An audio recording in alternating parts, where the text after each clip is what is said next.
Hello everyone, welcome to Act Out. I'm Eleanor Goldfield and this is your tipping point, and your biking point. And that's how I roll, from really heavy fucking poetry to lighthearted horns. And despite these horns, I'm actually here to talk about France, not Sweden, although I will say, biking is one hell of a beautiful way to see Sweden. But I digress. As you may recall from previous episodes, France drops the mic on us pretty fucking often. Whether it's rooftop gardens or outlawing water shutoffs, France really seems to be making some serious strides in the name of common sense and common good. And here's yet another one.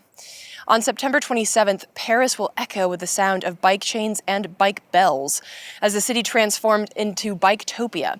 For one full day, no cars will be allowed on the streets of Paris, making room for bikes and pedestrians only. And this initiative is also part of a larger attempt to cut down on emissions and decongest streets through monetary incentives. Yep, several companies have signed on to pay their workers 25 euro cents per kilometer, sort of like a mile, but metric, that they bike to work instead of drive. Now, this might sound like a whatever big fucking deal situation, but this mentality is not only central to Paris.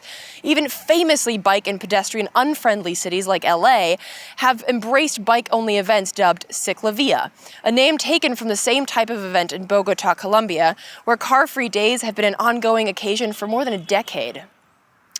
Other U.S. cities, such as Chicago and Seattle, also have bike days, and the car-free day in Europe is now practically an institution. The car-free day began as an experiment in 1995, and by 2000 became an EU-wide initiative that's now celebrated continent-wide, from Reykjavik to Bath, La Rochelle to Brussels and beyond. Mexico City, Montreal, and Ho Chi Minh City are a few others. And Jakarta joined the Fuck Cars initiative and now celebrates car-free mornings every Sunday. This push to cut back on pollution, move your ass a bit, and come into contact with humans in the city is clearly contagious. And this matters. Yes, it's not going to solve all the world's problems, but for fuck's sake, not one act will. If we were only to take action knowing that the action that we're taking would change the entire course of corporate Death Star, fuck, we would all just sit around staring at each other. But by living more consciously and deciding to push for a cleaner, healthier future, thousands and millions of people can, will, and do make a difference. And you have to take me seriously, even though I'm wearing this helmet. The hardest thing to do as an activist is to get more people to open their fucking eyes, and a car-free day is one fun way to do it. Think globally, act locally.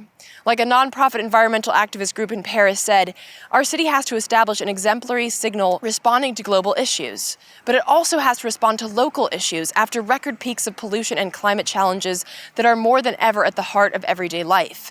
The car-free day, by its magnitude, will also leave a lasting mark on the collective imagination.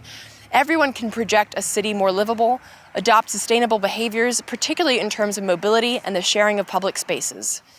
Carbusters, the online journal dedicated to a car-free future, is one of the organizations credited with building the car-free day movement through education and advocacy. If you take a look at their site, there's no shortage of information and avenues for action.